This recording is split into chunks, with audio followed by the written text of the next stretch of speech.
राज्यभरामध्ये पावसाचा जोर गेल्या 2 दिवसांपासून कमालीचा वाढलाय। मराठवाडा आणि विदर्भासह नगर जिल्ह्यालाही पावसानं झोडपून काढलंय। दुष्काळग्रस्त म्हणून ओळख असलेल्या अहिल्यानगरमधील पाथर्डी, शेवगाव तसंच बीड जिल्ह्यात अनेक भागांना पावसाचा मोठा फटका बसला। पावसाच्या नॉनस्टॉप माऱ्यामुळे नागरिक प्रचंड बेहाल झालेत, तर काढणीला आलेली पिकं धोक्यात आल्यामुळे शेतकरी वर्गातही चिंता पसरली आहे। महाराष्ट्रभरात पावसाचा कहर कसा सुरू आहे पाहूया या रिपोर्टमधनं।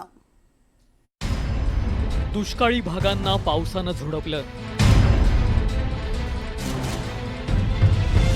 अहिल्यानगर आणि बीडमध्ये पावसाचा कहर।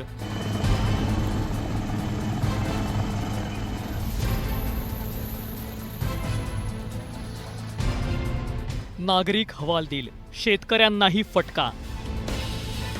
अहिल्यानगर, बीड, परभणी, नांदेड, छत्रपती संभाजीनगर, लातूर, सोलापूर, पुणे, भंडारा या जिल्ह्यांना पावसाचा फटका बसलाय। सर्वाधिक पावसाचा कहर हा अहिल्यानगरच्या पाथर्डी तालुक्यात झालाय। पाथर्डी तालुक्यात सोमवारी मध्यरात्रीनंतर ढगफुटीसारखा पाऊस झाला।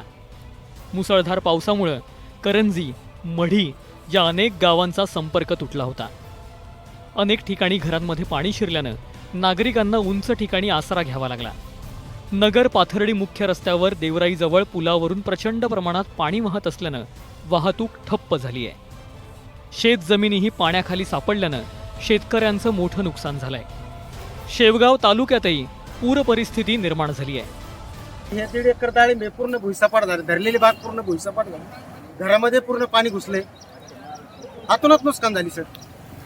त्यानंतर तुमच्या विहिरी वगैरे काय? 2 विहिरी बुजाल्या, ही काय समोर एक विहीर आहे, खाली पाठीमाग विहीर आहे, ठिबक वगैरे सगळं वाहून गेले। भरपूर पाऊस झालेला आहे।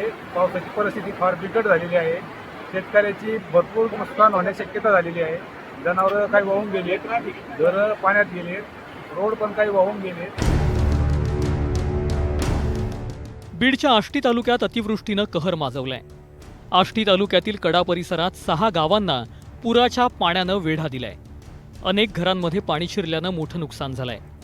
आष्टी तालुक्यातील कडा इथं पुराच्या पाण्यात 17 नागरिक अडकले होते। या नागरिकांची हेलिकॉप्टरच्या मदतीनं सुटका करण्यात आली।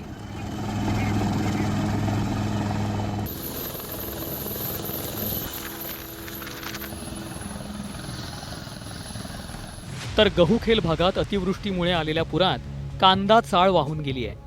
त्याचा व्हिडिओ समोर आला असून डोळ्यांदेखत कांदा चाळ वाहून जाताना शेतकऱ्यांना अश्रू अनावर झाल्याचं पाहायला मिळालंय। बीडच्या पाटसरा गावातील शेत तलाव फुटल्यानं 5 ते 7 एकर जमीन वाहून गेली आहे। काढणीला आलेल्या सोयाबीन पिकाचं प्रचंड नुकसान झालंय। तत्काळ पंचनामे करून नुकसान भरपाई द्यावी अशी मागणी शेतकऱ्यांनी केली आहे। मुसळधार पावसानंतर जिल्ह्यातील राक्षसवाडी येथील छोटं धरण फुटलंय। त्यामुळे हजारो लिटर पाणी वाया गेलंय।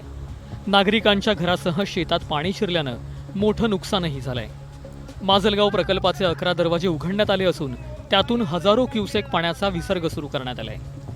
आष्टी तालुक्यात ढगफुटी सदृश्य पाऊस झाल्यानं कडी नदी, कमलेश्वर नदी या दोन्ही नद्यांनी धोक्याची पातळी ओलांडली आहे। 50 वर्षापासून पहिल्यांदाच कडा नदीला इतका मोठ्या प्रमाणात पूर आलेला आहे। ते आत्ता काय झालंय, देवळाली, दादेगाव, घाटापिंपरी इकडे मोठ्या प्रमाणात पाऊस झाला व छोटे छोटे पाझर तलाव किंवा छोटे तलाव फुटल्यामुळे गावात पाणी शिरले। परभणी जिल्ह्याला मुसळधार पावसानं चांगलंच झोडपून काढलंय। त्यामुळे नदी नाल्यांना मोठ्या प्रमाणात पूर आलाय। पुराच्या पाण्यात एका टवाळखोरानं जीवाशी बेतेल अशी स्टंटबाजी केली आहे। पुराच्या पाण्यात नदीत उडी मारून दुसऱ्या काठाला जात असतानाचा त्याचा हा व्हिडिओ तुफान व्हायरल झालाय।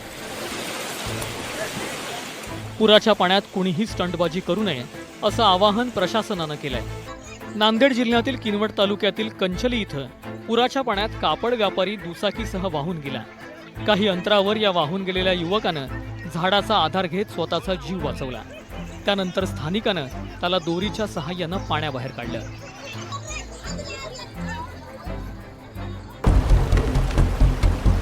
नांदेडमधील विष्णुपुरी धरणाचे 12 दरवाजे उघडण्यात आले असून त्यातून 1,13,000 क्युसेक वेगानं पाण्याचा विसर्ग करण्यात आलाय। धरणातून विसर्ग सुरू असल्यानं गोदावरी नदी दुथडी भरून वाहते। तर पैठण तालुक्यात मुसळधार पाऊस सुरू असल्यामुळे जायकवाडी धरणाचे 18 दरवाजे उघडण्यात आले आहेत। धरणातून 18,000 क्युसेक वेगानं पाण्याचा विसर्ग सुरू आहे. यामुळे नदीकाठच्या गावांना सतर्कतेचा इशारा देण्यात आलाय.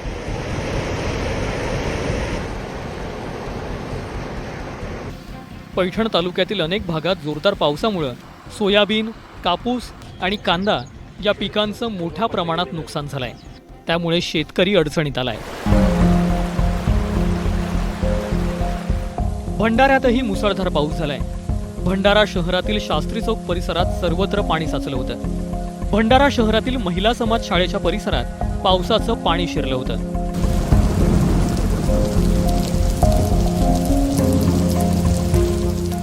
एकूणच राज्यातील पाथर्डी आणि बीड सारख्या दुष्काळी भागांना यावेळच्या पावसाचा मोठा फटका बसल्याचं दिसून आलंय. Bureau report, news 18 Lokmat.